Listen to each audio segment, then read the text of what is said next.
Hi, in today's video, I want to talk about autism and food. How to get your child to eat when they won't eat. So I'm going to give you 5 tips of how to help your child have a healthier, balanced diet with their picky eating.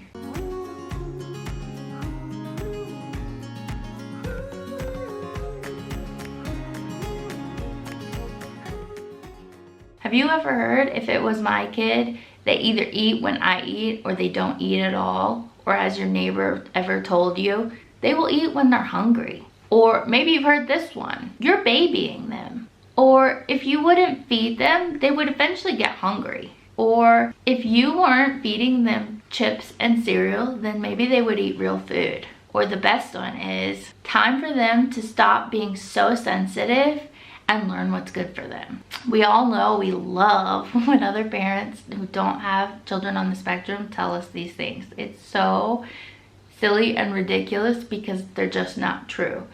We all know that if we don't feed our kids, a lot of them will just not eat, or that they have certain texture or taste or smell issues that keep them from eating things that other kids, neurotypical kids, might eat. So all these comments just really aren't helpful. Okay, so the main thing I really want to talk about today is about how you can get nutritional value into what your child is eating. That's our biggest issue, right, mamas? If you know anything, most moms know that the international symbol of food for autism is a chicken nugget. Why? Because most kids with autism love chicken nuggets, or they love cereal, or they love chips. All these things that are super processed, not necessarily so nutritional. There are ways to make them healthier or nutritional, but in general we know that a lot of kids with autism tend to like things that aren't necessarily the healthiest. So I'm gonna let you know a few tips that I've figured out that I find really help with helping my 2 boys have a more balanced diet. So they're really rigid. So kids with autism are really rigid about food. They will go without rather than try food. Like, that's number 1. Like, they really just will refuse. Like, and the more pressure you put on them, the more they're gonna refuse. There's no point in trying to manhandle your child into eating something, because it's just not gonna happen. And you're better off picking your battles elsewhere. Number 2, talking about battles, choose your battle. My biggest thing when I'm choosing a battle with my kids about food is, have they had dairy, protein, veg, fruit? Have they hit one of these food groups? Have they hit most of them? Generally in a day, I try to make sure that they've hit all 4 food groups. So that's like our main goal, is to make sure that they've had something within all of those. I don't care if they've had a repeat of carbs or whatever, but as long as they've hit a dairy, a fruit, a veg, and a protein. Number 3, how do you get your child to try something when they're so picky? I'm gonna let you know a little secret. Trying new things is really hard. So one strategy that works with us well sometimes, it's not all the time, but it can work, is we will offer that if they will try 1 bite, then we will give them a reward. And that reward could be a really yummy dessert that they love. It could be a really yummy snack that they love, or it could be time on an Xbox or something else that they like to do. So something like that can be really motivating to get them to try, just to open up their palate. Sometimes the more they try something, they might find that they like something and start eating it. And even if they say, ugh, no, I don't want it, it's fine. At least they tried it. We're making progress. Getting them to try is the first challenge. The next part of this, of getting them to try things, is figuring out their secret food combos. This is like magic. So recently I found a new item that my son likes, because he is so picky and he will not eat anything that has flavor or color or texture.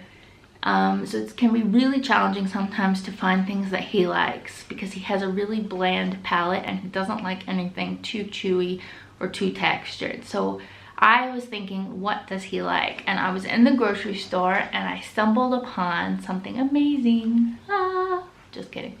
Okay, so he likes tahina. I don't know if any of you guys know what tahina is. It's a sesame type paste, but it's very high in protein, so it's very healthy.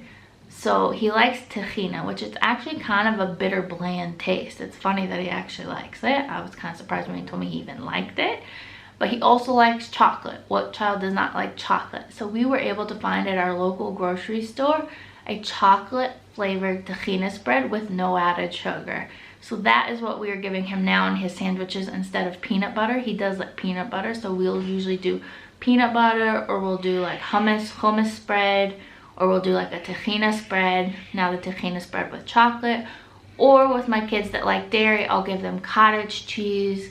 Try to pick a cheese or something that's higher in protein. That's my main goal, is when I'm going to pick a spread or something and I'm looking for protein, I will look at the nutritional value and I will try to find something with the highest protein content possible and the lowest sugar content possible. So finding things that they like in combination. The other thing that I try to do with my kids when it comes to food categories and groups, I try to make sure that they at least have 2 to 3 things they like in each category. For example, in vegetables for one of my kids, he will only eat cucumbers and green beans pretty much. There might be one other thing in there, but he pretty much will only eat cucumbers and green beans. For his protein, he likes plain roasted chicken, like chicken breast off of a roasted chicken, or he likes beef roasted, like fall apart, you know, not chewy, very nice, lean meat. Those are his 2 main meat go-tos. He will eat hot dogs, but beyond that, he's pretty picky and he doesn't really eat much outside of that protein-wise. Sometimes we can get an egg in him. Dairy-wise, he's really not a big dairy eater, so that's a harder one. He will eat like a cheese toast, but that's about it when it comes to dairy.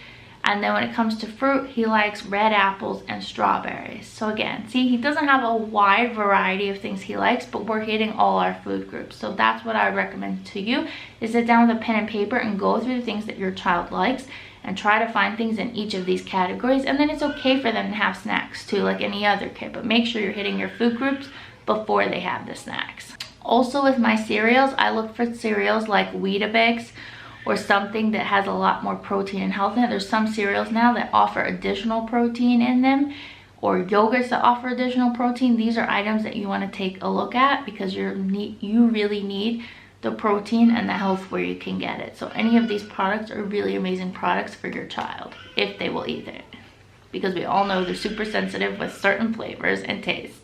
The next thing is textures. Kids with autism generally have problems with textures. They may gag because they don't like a texture. They may just refuse to eat it because they don't like a texture, but be aware of textures like ground meat. Ground meat, my kids will not touch because it is very chewy.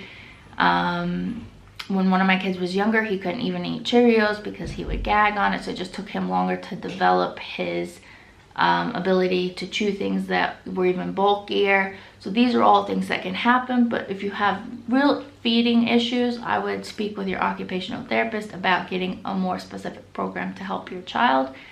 But just being aware of what sensory issues they may have and trying to work around that. Like a lot of kids won't like mashed potatoes because it's very gooky and gumpy in their mouth and it's just like a yucky filling for them. Like my kids won't eat mashed potatoes because they feel like they're choking on it, because it gets all stuck in everything.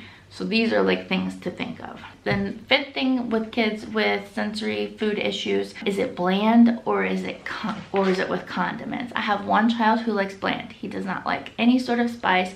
He does not like any sort of condiment. He does not like anything additional on his food. And my other child wants to cover in butter, ketchup, mayonnaise, salad dressings, whatever. So you may have a child like this. Just keep those things in consideration too.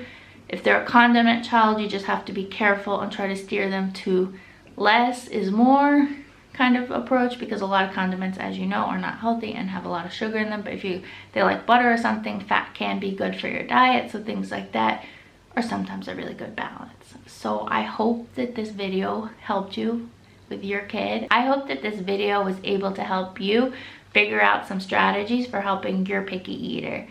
If you want to see more videos like this, be sure to give this video a thumbs up and subscribe to my channel. See you next time. Bye.